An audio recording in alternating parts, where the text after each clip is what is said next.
Praise the lord అందరికీ welcome to CPF media. నేను మీ అభినయ్ దర్శన్. అవును, మీరు విన్నది నిజమే, మీరు చూసిన టైటిల్ నిజమే. జూబ్లీహిల్స్ ఉప ఎన్నికల బరిలో నుంచి అభినయ్ దర్శన్ తప్పుకుంటున్నాడా అన్నటువంటి టైటిల్ నిజమే. ఇది నిర్ణయించేదే నేను కాదు, ఇది నిర్ణయించాల్సింది క్రైస్తవులైన మీరు. రెండు తెలుగు రాష్ట్రాల్లో ఉన్న క్రైస్తవులు, ఇతర దేశాల్లో ఉన్నటువంటి మన తెలుగు క్రైస్తవులు నిర్ణయించాల్సినటువంటి విషయం. అభినయ్ దర్శన్ అనే నేను జూబ్లీహిల్స్ ఉప ఎన్నికల బరిలో పోటీ చెయ్యాలా లేదంటే తప్పుకోవాలా అని నిర్ణయించాల్సింది మీరే. దీనికి కొన్ని కారణాలు నేను చెప్తా. ఈరోజు నన్ను నడి సందర్భంలో దింపి నువ్వు దిగు, మేమున్నాం, నువ్వు పోటీ చేయి, మేము ప్రోత్సహిస్తాం, నువ్వు పోటీ చేయి, మేము సపోర్ట్ చేస్తాం అని చెప్పిన వాళ్ళు నాతో లేరు. నడి సముద్రంలో దింపేసి వాళ్ళు వెళ్ళిపోయారు. ఇప్పుడు నేను ఒక్కనే నిలబడ్డా. నాకు మనుషుల మీద ఆధారపడడం ఎప్పుడు ఇష్టం ఉండదు. దేవుడే నా ఆధారం, దేవుని మీదే నేను ఆధారపడతా. ఈరోజు నేను తీసుకున్న ఈ నిర్ణయం కూడా దేవుడి మీద ఆధారపడే తీసుకున్నాను. మనుషుల మధ్యలో వదిలిపెడతారు, కానీ దేవుడైతే మధ్యలో విడిచిపెట్టువాడు కాదు. ఆయన అల్ఫా ఒమేగా అయిన దేవుడు, ఆదియు అంతమునై ఉన్న దేవుడు. ఆరంభాన్ని ఇచ్చిన వాడు ముగింపును కూడా ఘనంగా ఇస్తాడన్నటువంటి విశ్వాసంతో నేను ఈ మాటలు మీకు చెప్తున్నా. అయితే రెండవ కారణం ఏంటి అంటే, నేను దాదాపుగా 2 వారాల క్రితం అనుకుంటాను, 100 రూపాయలు మనిషికి సపోర్ట్ చేయండి, అభినయ్ దర్శన్కి జూబ్లీహిల్స్ ఉప ఎన్నికల్లో పోటీ చేయటానికి ఎవరైతే మద్దతు ఇస్తారో, ఎవరైతే సపోర్ట్ చేయాలనుకుంటారో, ఎవరైతే క్రైస్తవులకి ఒక నాయకుడు కావాలి, క్రైస్తవుల తరపున అసెంబ్లీలో ఒక కంఠం కావాలి, క్రైస్తవుల కష్టాల తరపున ఒక ముస్లిం వాళ్ళకి ఎలాగైతే ఎంఐఎం పార్టీ ఉందో, ముస్లిమ్స్కి కష్టం వస్తే అసెంబ్లీలో మాట్లాడడానికి అసదుద్దీన్ ఓవైసీ ఉన్నాడో, అలాగే క్రైస్తవులకి ఒక నాయకుడు అసెంబ్లీలో ఉండాలి, క్రైస్తవుల సమస్యల పక్షాన నిలబడి ప్రభుత్వం దృష్టికి తీసుకెళ్లే ఒక నాయకుడిని మనం అసెంబ్లీకి పంపించుకోవాలి. ప్రవీణ్ పగడాల గారి ఆశయం ఇది, ప్రకాష్ గంటెల గారి ఆశయం ఇది. వాళ్ళు ప్రాణాలు ఇచ్చారు. ప్రవీణ్ పగడాల గారు హతసాక్షిగా మారారు. అని ఇప్పుడు ఇదే చెప్పేవాడు, క్రైస్తవుడు సైనింగ్ అథారిటీలో ఉండాలి, అసెంబ్లీలో క్రైస్తవుడు ఉండాలి, పార్లమెంట్లో క్రైస్తవులు ఉండాలి అని. అదే ఆశయంగా తీసుకొని నేను ఈరోజు తొలి అడుగు వేశా. జూబ్లీహిల్స్ ఉప ఎన్నికలు అనేది నేను ప్లాన్ చేసింది కాదు, అది అక్కడ ఎమ్మెల్యే చనిపోవటంతో అవకాశం వస్తే అవకాశాన్ని వాడుకొని రాబోతున్న ఎలక్షన్స్కి ఒక నాంది పలకాలి, ఒక తొలి అడుగు వేయాలి. ఈరోజు అభినయ్ దర్శన్ ఇక్కడ స్టెప్ తీసుకుంటే, ఇనిషియేషన్ తీసుకుంటే, వచ్చే ఎన్నికల్లో అరే అభినయ్ దర్శన్ మన ఉప ఎన్నికల్లో పోటీ చేశాడు, ఈ ఎన్నికల్లో మన నియోజకవర్గంలో మనము కూడా పోటీ చేయొచ్చు, మన కాన్స్టిట్యుయెన్సీలో మనం కూడా నిలబడదాం. అభినయ్ దర్శన్ కూడా ఒక సామాన్యుడే కదా, నేను కూడా ఒక సామాన్యుడినే, నేను పోటీ చేస్తానని వచ్చే ఎన్నికల్లో ఆంధ్రప్రదేశ్, తెలంగాణ 2 తెలుగు రాష్ట్రాలు ప్రతి నియోజకవర్గంలో కూడా క్రైస్తవుల తరపున ఒక క్రైస్తవుడు నిలబడాలి, పోటీ చేయాలన్నటువంటి ఉద్దేశంతో, అలాంటి ఇన్ఫ్లుయెన్స్ ఇవ్వాలన్న ఉద్దేశంతో నేను ఉప ఎన్నికల్లో పోటీ చేశాను. మీ అందరికీ బాగా తెలుసు, నాకు ఆస్తులు లేవు, స్థలాలు పొలాలు లేవు, బంగారు వెండి వజ్రాలు లేవు. నా దగ్గర ఉన్నదల్లా ఒకటే, ధైర్యం నా దగ్గర ఉంది. క్రైస్తవుల తరపున న్యాయం చేయాలన్నటువంటి ఆశయం నాలో ఉంది. ప్రవీణ్ పగడాల గారు మాట్లాడినటువంటి ఆ మాటలు, ఆశయాల్ని ముందుకు తీసుకెళ్లాలన్నటువంటి పట్టుదల నాలో ఉంది. మధ్యతరగతి కుటుంబానికి చెందిన వాడిని, ప్రజల్లో నుంచి వచ్చిన వాడిని, ప్రజల సమస్యలు తెలిసిన వాడిని. మోసం చేయటంలో అనుభవజ్ఞులైనటువంటి రాజకీయ నాయకుల వలె నేను ఉండకూడదు. మిగిలిన రాజకీయ నాయకుల అనుభవం నాకు అక్కర్లేదు. ప్రజల్ని మోసం చేయటం, మాటిచ్చి తప్పటం, ఓటుకు నోటివ్వటం, ప్రజలు ప్రశ్నించే హక్కుని తాకట్టు పెట్టేసుకోవటం, ప్రజల్ని కాలు కింద చెప్పులాగా అణిచిపెట్టడం, ఇది నాకు తెలీదు. ఈ అనుభవం నాకు లేదు. నాకున్న అనుభవాలు ఒకటే, నా దగ్గర డబ్బుంటే పేదవాళ్ళకు సాయం చేయటం, ఎవరైనా కష్టంలో ఉన్నట్టు నాకు తోచినటువంటి సాయం చేయటం, ఎవరికైనా అన్యాయం జరిగిందంటే న్యాయపక్షంగా నిలబడి ప్రశ్నించటం, ఇది మాత్రమే నాకు వచ్చినటువంటి ఒక సామాన్యుణ్ణి, క్రైస్తవుణ్ణి. ఈరోజు క్రైస్తవుల పక్షమున నిలబడి ప్రాణాలకు తెగించి, 100 థ్రెడ్డింగ్ కాల్స్ వస్తున్నా కూడా ప్రాణాలకు తెగించి ముందుకు వెళ్తున్నా, బరిలో దిగాను. మీ అందరికీ చెప్పా, మీరు నాకు సపోర్ట్ చేయండి, ఆర్థికంగా సహకరించండి, ఎన్నో ఖర్చులు ఉంటాయి. సపోర్ట్ చేయనంటే నాకు ఇప్పటివరకు నేను చెప్పనా, 10,000కు పైగా కాల్స్ వచ్చాయి నాకు. అందరు క్రైస్తవులే, 10,000కు పైగా ఫోన్లు వచ్చాయి. ఫోన్ చేసిన ప్రతి ఒక్కరూ కంగ్రాచ్యులేషన్స్ అన్నా, ఆల్ ది బెస్ట్ అన్నా, బెస్ట్ ఆఫ్ లక్ అన్నా, మీ వెనక మేమున్నామన్నా, ఏ సపోర్ట్ అయినా చేస్తామన్నా, ఎంత దూరమైనా వస్తామన్నా, ఎక్కడికి రమ్మన్నా వస్తామన్నా, మీకు మద్దతుగా మేమున్నామన్నా అని 10,000 మందికి పైగా ఫోన్లు చేశారు. కానీ ఎవరు ఆర్థికంగా నాకు సపోర్ట్ చేయాల. ఎలక్షన్లో నేను డబ్బులు పంచను, ఓటుకు నోటు ఇవ్వను, ఫ్లెక్సీలు పెట్టను, పోస్టర్లు కూడా వేయించను, ఆటో అనౌన్స్మెంట్లు కూడా చేయించను. కానీ మినిమం నీడ్స్ కొన్ని ఉంటాయి, ఆ మినిమం రిక్వైర్మెంట్స్ ఉంటాయి కొన్ని. రేపు నామినేషన్కి వెళ్తే బ్యాలెట్ పేపర్ ఇస్తాడు, కనీసం అంటే 10,000 బ్యాలెట్ పేపర్లు ప్రింట్ చేయించుకొని అది ప్రజలకు పంచాలి. తర్వాత మన తరపున మన పార్టీ మన లోగో ఒకటి ఇస్తారు ఎలక్షన్ కమిషన్ వాళ్ళు. ఆ లోగోని తర్వాత మన ఆశయాల్ని, మన మేనిఫెస్టోని పాంప్లెట్లో ప్రింట్ చేసి కనీసం అంటే ఒక 50,000 పాంప్లెట్లు లేదా 1,00,000 పాంప్లెట్లు ప్రింట్ చేయించి డిస్ట్రిబ్యూట్ చేయాలి. పాంప్లెట్లకు ఖర్చు అవుతుంది, బ్యాలెట్ పేపర్లకు ఖర్చు అవుతుంది, క్యాప్స్కి, టోపీలకి ఖర్చు అవుతుంది, పార్టీ జెండాలకు, కర్రలకు ఖర్చు అవుతుంది, నామినేషన్ వేయటానికి ఖర్చు అవుతుంది. నామినేషన్ రోజు నాతో పాటుగా కనీసం అంటే ఒక 50-100 మంది రావాలి. ఆ రోజు వాళ్ళందరికీ భోజనాలు పెట్టడానికి ఖర్చు అవుతుంది. నేను కడప నుంచి హైదరాబాద్కి వెళ్ళి అక్కడ నెల రోజుల పాటు ఉండటానికి ఖర్చు అవుతుంది, ఫుడ్కి ఖర్చు అవుతుంది. ఇలా చెప్పుకుంటూ పోతే 1 కాదు 2 కాదు చాలా ఉన్నాయి. మైక్ సెట్కి ఖర్చు అవుతుంది. నెల రోజుల పాటు మినిమం నీడ్స్ ఇవన్నీ, మినిమం రిక్వైర్మెంట్స్ ఇవన్నీ కూడా, ఇవన్నీ ఫుల్ఫిల్ చేసుకోవడానికి నా దగ్గర ఆర్థికంగా ఐఎమ్ నాట్ వెల్, ఆర్థికంగా నేను స్థిరపడిన వ్యక్తిని కాదు. డబ్బు దాచుకోవడం తెలియకనే సేవింగ్స్ జీరో నాది ఇప్పుడు కూడా. డబ్బు దాచడం తెలియక ఉన్న డబ్బులంతా పంచి, ఉన్న డబ్బులంతా లేనోడికి ఇవ్వటం, ఉన్న డబ్బులంతా ఎవరికో సాయం చేయటం వల్ల నా దగ్గర సేవింగ్స్ లేదు. ఖాళీ నా బ్యాంక్ బ్యాలెన్స్లన్నీ చెక్ చేసుకోండి మీరు. మద్దతుగా మనిషికి 100 రూపాయలు నాకు సపోర్ట్ చేయండి. క్రైస్తవులందరూ అంటున్నారు కదా అసెంబ్లీకి వెళ్ళాలని. ఇప్పుడు నేను సిద్ధపడ్డాను అసెంబ్లీకి వెళ్ళటానికి.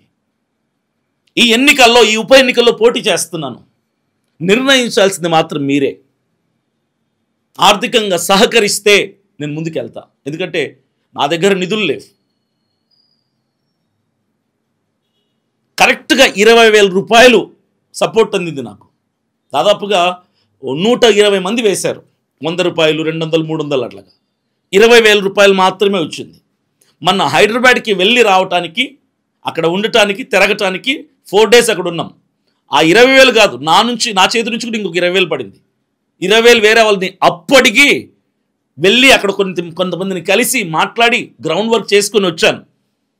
రేపు మరలా నేను కడప నుంచి హైదరాబాద్కి వెళ్ళాలి. ఇప్పుడు రేపు వెళ్ళానంటే నామినేషన్, క్యాంపెయినింగ్, ఎలక్షన్ చూసుకొని నేను తిరిగి రావాలి. అంటే రేపు డేట్ 10వ తారీఖు నుంచి వచ్చే నెల ఎలక్షన్ 11వ తారీఖు, నవంబర్ 11వ తారీఖు వరకు నేను అక్కడ ఉండాలి. అకామిడేషన్ కోసం అడుగుతున్నాం. ఎవరైనా స్థానికంగా జూబ్లీహిల్స్ కాన్స్టిట్యుయెన్సీలో ఎవరైనా ఉంటే అకామిడేషన్ ప్రొవైడ్ చేయండి అని అడుగుతున్నాం. నేను మిమ్మల్ని డబ్బులు అడగట్లా, వీటన్నిటిని స్పాన్సర్ చేయండి. క్రైస్తవ నాయకుడు కావాలి, క్రైస్తవులకు కష్టం వస్తే మాట్లాడడానికి అసెంబ్లీలో ఒక క్రైస్తవుడు ఉండాలన్నారే. ఈరోజు నేను సిద్ధపడుతున్నాను కదా. ఫోన్లు చేస్తున్నారు, 1000 మంది, 1000 ఫోన్లు వస్తున్నాయి. మేమున్నామన్నాని. సపోర్ట్ అంటే ఆర్థికంగా సపోర్ట్ చేయండి. 50,000 పాంప్లెట్లు కొట్టించాలి. పాంప్లెట్లకు ఒక స్పాన్సర్ చేయండి, జెండాలకు ఒక స్పాన్సర్ చేయండి, మైక్ సెట్కి ఒకరు స్పాన్సర్ చేయండి. నేను నామినేషన్ వేయడానికి అయ్యే ఖర్చు 10-15 వేల రూపాయలు, అది ఒకరు స్పాన్సర్ చేయండి. నాతో పాటు టీం మెంబర్స్ తిరుగుతారు, వాళ్ళకి ఫుడ్ చూసుకోవడానికి స్పాన్సర్ ఒకటి చేయండి. పాంప్లెట్లు కొట్టించడానికి ఒకరు స్పాన్సర్ చేయండి. బ్యాలెట్ పేపర్లు ప్రింట్ చేయించడానికి ఒకరు స్పాన్సర్ చేయండి. మాకు అకామిడేషన్కి, నెల రోజులకి ఉండటానికి ఒకరు స్పాన్సర్ చేయండి.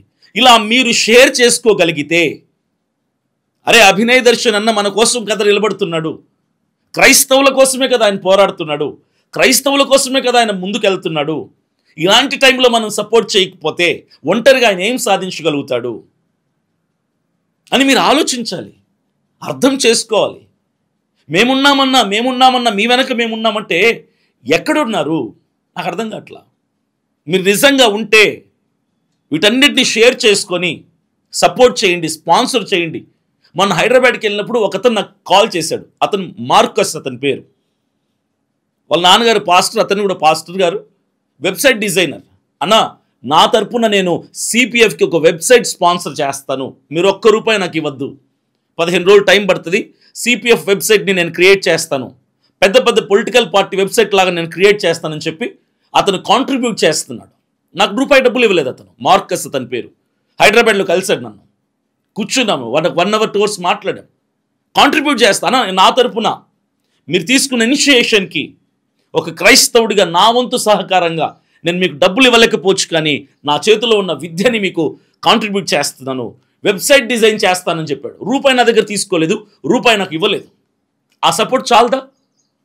అలాగే చెప్తున్నాను, పాంప్లెట్స్కి ఒకరు స్పాన్సర్ చేయండి, బ్యాలెట్ పేపర్లు ప్రింట్ చేసుకోవడానికి ఒకరు స్పాన్సర్ చేయండి, జెండాలకి కర్రలకు ఒకరు స్పాన్సర్ చేయండి, టోపీలకు ఒకరు స్పాన్సర్ చేయండి, క్యాంపెయిన్లో తిరుగుతున్నప్పుడు ఖర్చులకు ఒకరు స్పాన్సర్ చేయండి, అకామిడేషన్కి ఒకరు స్పాన్సర్ చేయండి, ఫుడ్కి ఒకరు స్పాన్సర్ చేయండి, ట్రాన్స్పోర్ట్ డీజిల్కి ఒకరు స్పాన్సర్ చేయండి. వెహికల్ కావాలి, నా దగ్గర వెహికల్ లేదు.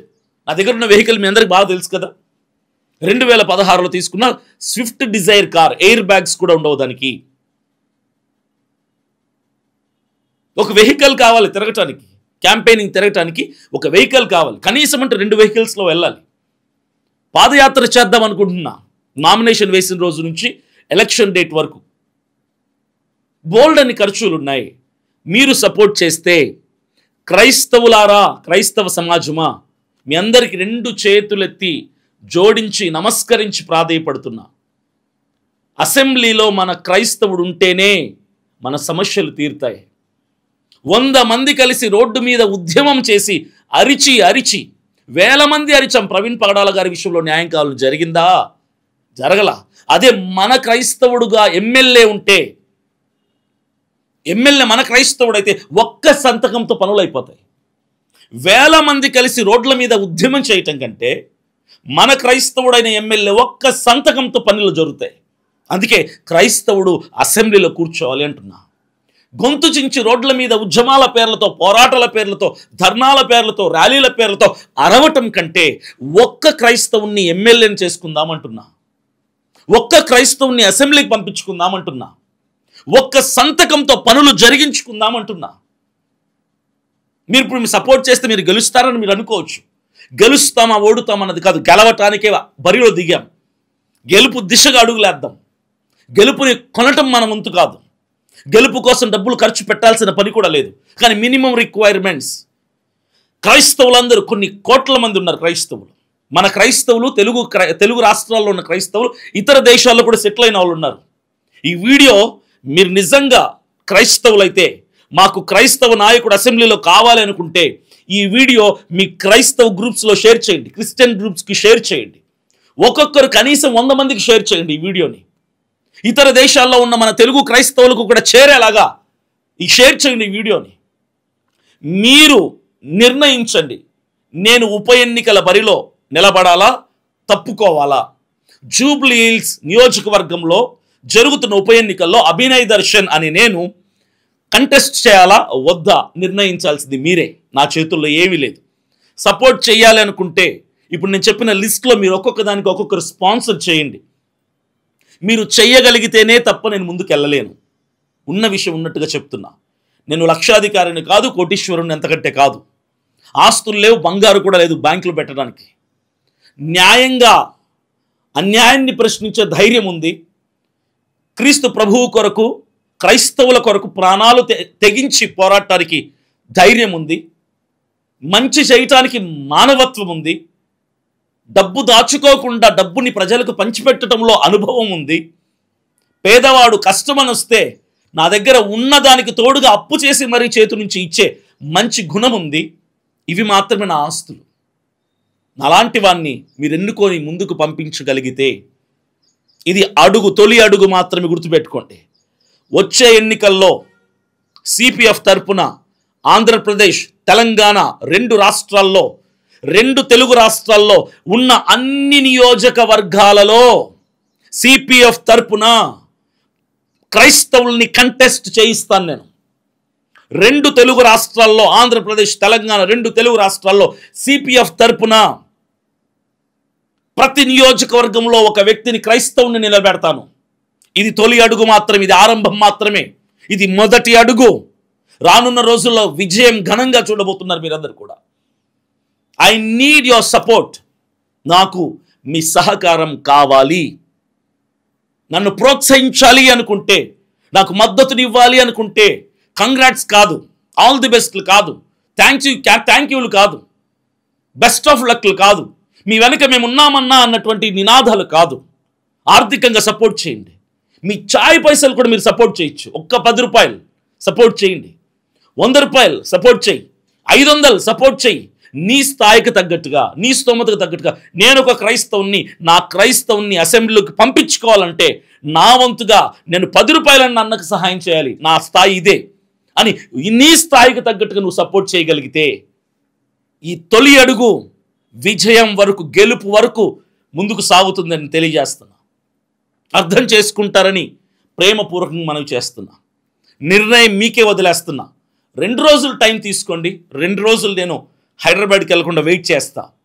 మీ తరపు నుంచి నాకు ఆర్థిక పరమైన సహకారం అందితే ఖచ్చితంగా నేను ముందుకు అడుగులేస్తా.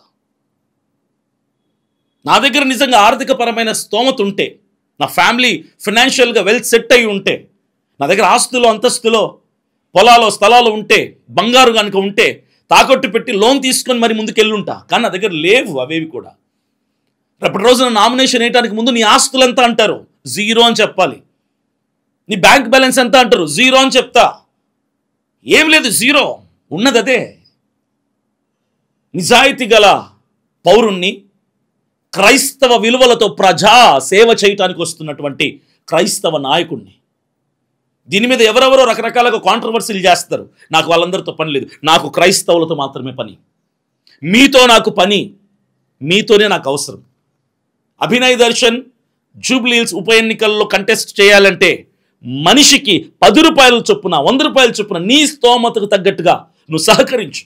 లేదంటే అన్నా మేము పాంప్లెట్స్కి అయ్యే ఖర్చునిస్తాం, బ్యాలెట్ పేపర్లు ప్రింట్కి అయ్యే ఖర్చునిస్తాం, జెండాలకు అయ్యే ఖర్చునిస్తాం, టోపీలకు అయ్యే ఖర్చునిస్తాం, మైక్ సెట్కి అయ్యే ఖర్చునిస్తాం, అకామిడేషన్కి అయ్యే ఖర్చునిస్తాం. లేదంటే మా ఇంట్లో వచ్చి ఉండండి, మా దగ్గర అకామిడేషన్ ఉంది, మేము అకామిడేషన్ ఇస్తాం. లేదంటే ఫుడ్ ఖర్చు మేము పెట్టుకుంటాం, నామినేషన్కి అయ్యే ఖర్చు మేము పెట్టుకుంటాం, నామినేషన్ రోజు మీతో వెనకలు ఉన్న వాళ్ళకి భోజనాలు మేము స్పాన్సర్ చేస్తాం. స్పాన్సర్ చేయండి. మీరు ఈరోజు సపోర్ట్గా నిలబడకపోతే క్రైస్తవుడు అణిచివేయబడుతూనే ఉంటాడు. చివరికి క్రైస్తవత్వం అనేది కనుమరుగైపోతుంది. ఆంధ్ర తెలంగాణ 2 తెలుగు రాష్ట్రాలు జరగబోయేది ఇదే. ఆల్రెడీ భారతదేశంలో 12 రాష్ట్రాల్లో క్రైస్తవ్యాన్ని కనుమరుగు చేసే ప్రయత్నం చేస్తూ యాంటీ కన్వర్షన్ లాని తీసుకొచ్చారు. మత మార్పిడి నిరోధక చట్టాన్ని అమలు చేసింది ప్రభుత్వాలు. 12 రాష్ట్రాల్లో క్రైస్తవులకి స్వేచ్ఛ లేకుండా చేశారు. సంఘాలని సీలేస్తున్నారు. 10,000 మంది పాస్టర్లకు పైగా జైళ్లలో మగ్గిపోతున్నారు, ఉగ్రవాదుల్లాగా, తీవ్రవాదుల్లాగా. ఈరోజు ఆంధ్ర తెలంగాణలో కూడా ఆ పరిస్థితి తీసుకురావడానికి ప్రభుత్వం ప్రయత్నం చేస్తుంది. ఆ పరిస్థితి రాకూడదంటే నాలాంటి ఒక క్రైస్తవుల తరపున ప్రాణాలకు తెగించేవాడు అసెంబ్లీలో కూర్చోవాలి. మీరందరూ సహకరించాలి, సపోర్ట్ చేయండి. మిమ్మల్ని నేను లక్షలు అడగటం లేదు, వేలు అడగటం లేదు. ఎంతమంది ఉంటారు క్రైస్తవులు? ఒక 50,000 మంది మనిషికి 100 రూపాయలు ఇస్తే సరిపోద్ది ఎలక్షన్స్కి. ఒక 5,000 మంది అన్నా మేము మనిషికి ఒక 1,000 రూపాయలు ఇస్తామన్నా, ఒక 50 రూపాయలు ఇస్తాము, 100 రూపాయలు ఇస్తామని ముందుకు వస్తే కదా సపోర్ట్ చేస్తామన్నా. మేము ఉన్నామన్నా, మేమున్నామంటే ఉన్నారు, మీరు అక్కడే ఉంటారు, నేను ఇక్కడే ఉంటా. మీ తరపున సహకారం అందితేనే కదా క్రైస్తవుల బలం ఏంటో అర్థమవుతుంది మాకు కూడా.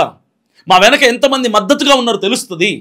కాంశీరామ్ సిద్ధాంతాన్ని తీసుకొని వచ్చాను నేను. కాంశీరామ్ గారు నాకు ఇన్స్పిరేషన్, అంబేద్కర్ గారు నాకు ఇన్స్పిరేషన్, అబ్దుల్ కలాం గారు నాకు ఇన్స్పిరేషన్, ప్రవీణ్ పగడాల గారు నాకు ఇన్స్పిరేషన్. వీళ్ళందరూ నాకు ఇన్స్పిరేషన్. కాంశీరామ్ గారి ఇన్స్పిరేషన్తోనే నోట్దో ఓట్దో అన్నటువంటి సిద్ధాంతాన్ని తీసుకొచ్చారు, ఆ నినాదం తీసుకొచ్చారు ఆయన. మీరే డబ్బులు ఇవ్వండి, మీరే ఓటేయండి, మీరే ప్రశ్నించండి, నేను ప్రజలకు సరైనటువంటి పరిపాలన అందించకపోతే, ప్రజల సమస్యలు తీర్చకపోతే అని ఆయన చెప్పాడు. ఈ రోజు అదే నినాదంతో నేను ముందుకు వస్తున్నా. మీరే డబ్బు ఇవ్వండి, 100 రూపాయలు, మీరే ఓటేయండి అని చెప్తున్నా. ఇది చాలా మందికి హేళనగా అనిపిస్తుంది. ఇది కాంశీరామ్ గారి యొక్క సిద్ధాంతం, ఆయన నినాదం ఇది. సో క్రైస్తవులారా అర్థం చేసుకోండి. 2 రోజులు నేను టైం తీసుకుంటా. ఈ 2 రోజులు నేను వెయిట్ చేస్తా. నిజంగా నా క్రైస్తవ సమాజం నుంచి, ఆంధ్ర తెలంగాణ 2 రాష్ట్రాల తెలుగు క్రైస్తవుల నుంచి, లేదంటే ఇతర రాష్ట్రాల్లో ఉన్న క్రైస్తవుల నుంచి, లేదంటే ఇతర దేశాల్లో స్థిరపడిపోయినటువంటి మన తెలుగు క్రైస్తవుల నుంచి ఆర్థిక పరమైన సహకారం నాకు అందుతుందంటే ధైర్యంగా అడుగు ముందుకేస్తాను. హైదరాబాద్లో రేపు నెల 11వ తారీఖు ఎలక్షన్ వరకు నిలబడతాను. గెలుపు దిశగా అడుగులేస్తాను, పోరాడతాను.